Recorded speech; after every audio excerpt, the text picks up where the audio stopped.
Hey everyone, so I got a lot of dandelions that sprung up in my front yard, and I'm just testing my cross-cut, could call it cross-cut idea. I'm not sure if anyone else does this or tested it. Let's see if it works, but I'm gonna test it right now. I've done it in the past and I'm pretty sure it works, but I'm going to video a trial right now this time around. So I'll be back in a few days. Maybe they'll multiply. Just gonna have to wait and see.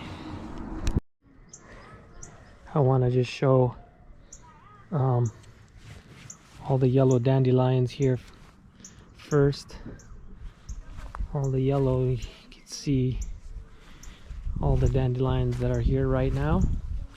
So if the yellow's gone in a few days, it will most likely be because this method works. Okay friends, I did about half of the front lawn now, all this section, and my arms hurt. It is maybe not the easiest.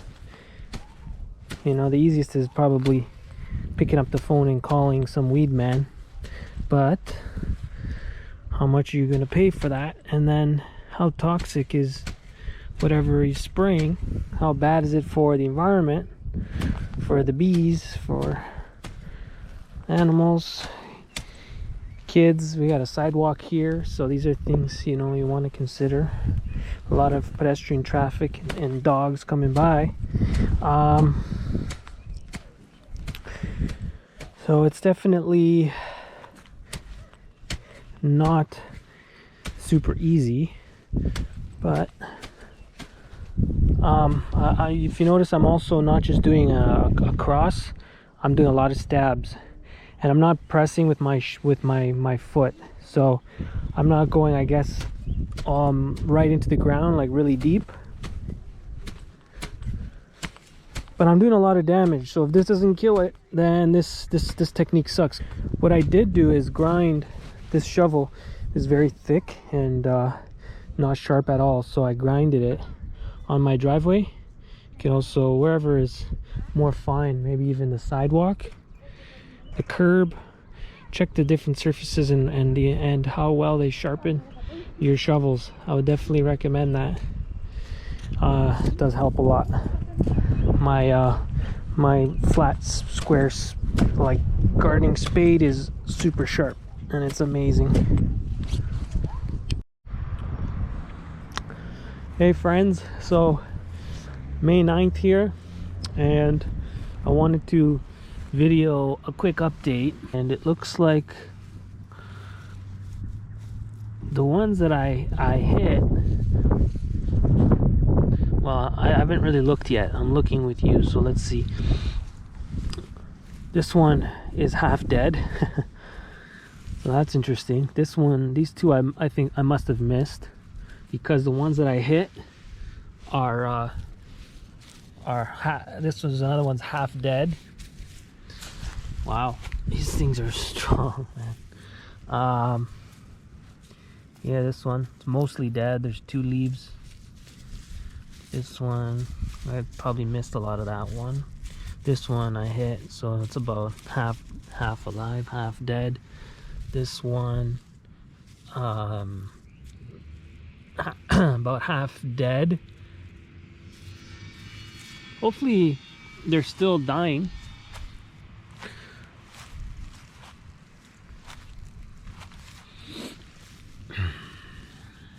Did I hit this one? Doesn't look like I hit that one. See, it's easier to see the new ones that are coming up, because they're nice and healthy. The ones I hit are pretty much already mostly shriveled. So it's been a few days since I did this. Definitely done something. It's just whether or not it's going to do more, or these ones that that are impacted right now are gonna come back stronger. Everyone, okay, so it's May 12 here, and as you can see, still a lot of bright yellow dandelions, and obviously the method did not work, and it's about 0 degrees. I think this one I obliterated and it's barely dead.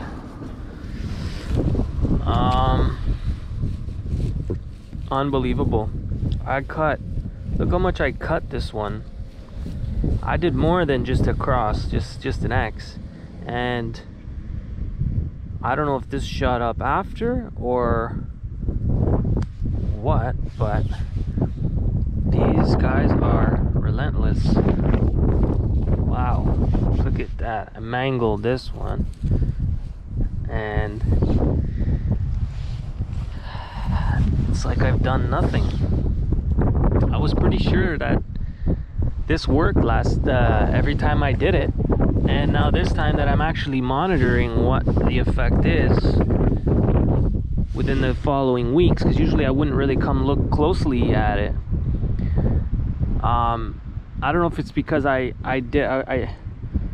normally do it during summer. I don't think I've done it this early before in the spring when the plants are so strong like that. Pretty weird.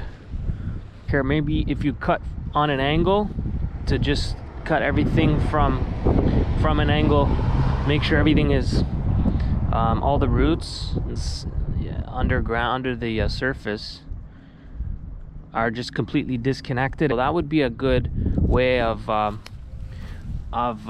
guaranteeing the effectiveness of what you're doing. The method that we can guarantee for ourselves right away, I'll show you how easy it is, that I know 100% that it works.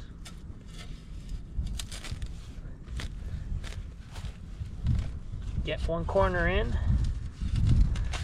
and just pluck it out, pop it out, and if it doesn't want to come a little bit on the other side, and bam, you get most of your weed, and you clip all the connection to the root with the green. This, the other one I suggested, like that, you know that all the roots have been clipped, but because there's still some roots connected to the leaves and the flowers and the soil, basically what is left is still the whole plant, minus the roots that are separated, that are cut off. So you still have a lot of leaf and stem in the soil, so it's a bit more of a risk. You might still have that that weed come back. So what I'm going to be doing is just popping out the least amount of grass as possible with my weeds. And depending how you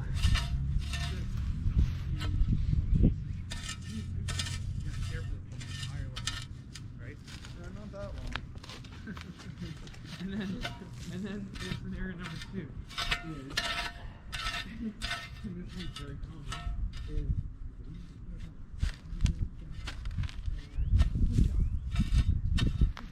depending how you angle your blade, your corner, you can literally pop out just the weeds sometimes.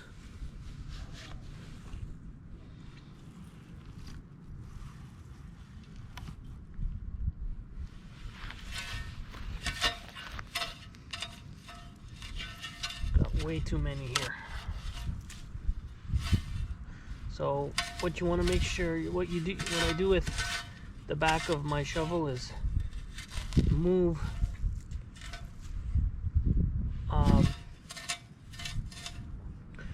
is move the grass and leaves out of the way to see exactly where the core, where the center of the root is, and then I can just pop out. This one didn't come out too good.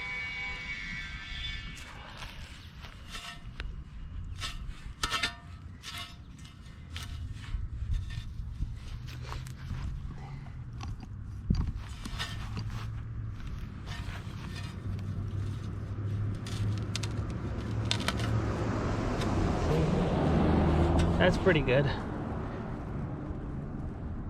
If you can get as close as that as you can, that is the least amount of impact damage to your lawn. But anyway, I compost. I make my own free soil, so I can just fill these little holes, whatever holes I make, with some compost, and that should fill in with hopefully grass within a month or so. And you won't even see it within a couple of weeks, because the grass around it will compete to fill up that space for sunlight.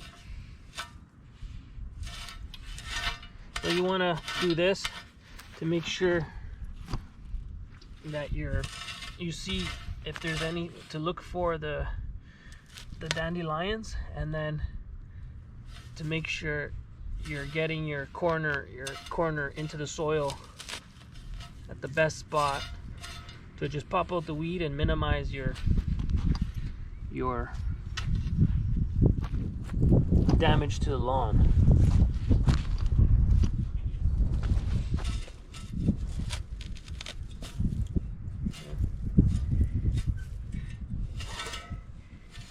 So it's actually easier than the cross-cutting method that I tried,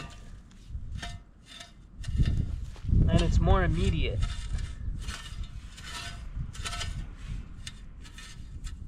Instant results.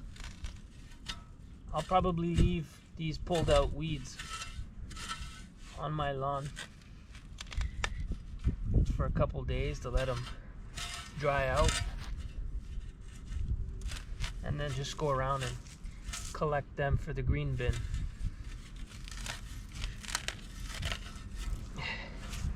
I usually don't compost the weeds that I pick up from my lawn or garden.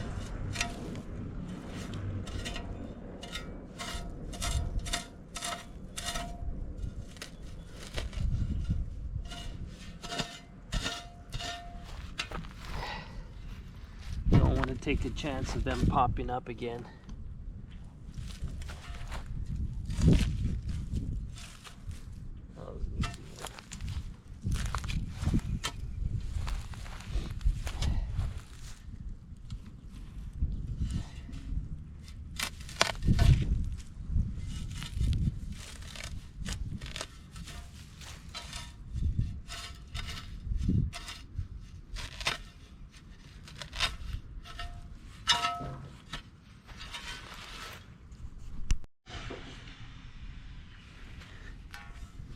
Yeah, this method is actually really quick.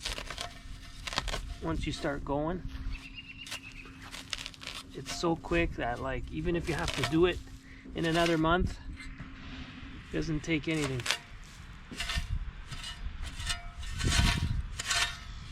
I mean, if you have the time. I rent, so I'm not interested in spending money, or you need time to go to the store and get weed stuff too. And I guess if you're going for other things, if you have an organic garden like me and you have, rabbits or squirrels, and you use the rabbit poop as fertilizer in your compost, it's a bit self-contradicting in my case, so I'm trying to keep it as natural as possible. See, I have a lot of rabbit fur shedding on my front lawn right now. We got a lot of rabbits, and rabbit manure is one of the best for fertilizers, so I want to make sure any manure that I find I can use, and I don't have to worry about industry byproduct, agricultural byproduct with heavy metals and stuff.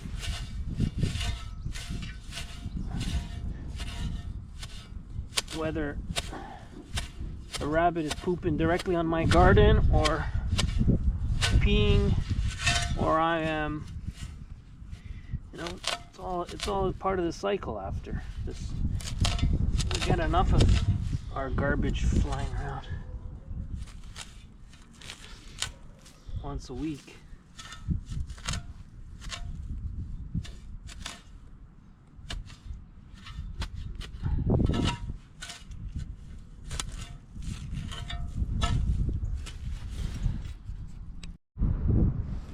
So thanks again for watching this experimental video. Appreciate it. If you like the video, please give it a like. Please let me know what you think, and check out other videos on my channel. Subscribe for some more experimental home and garden videos, and some other useful tips and tricks that I use in my kitchen and garden. Thanks again. I look forward to seeing you soon.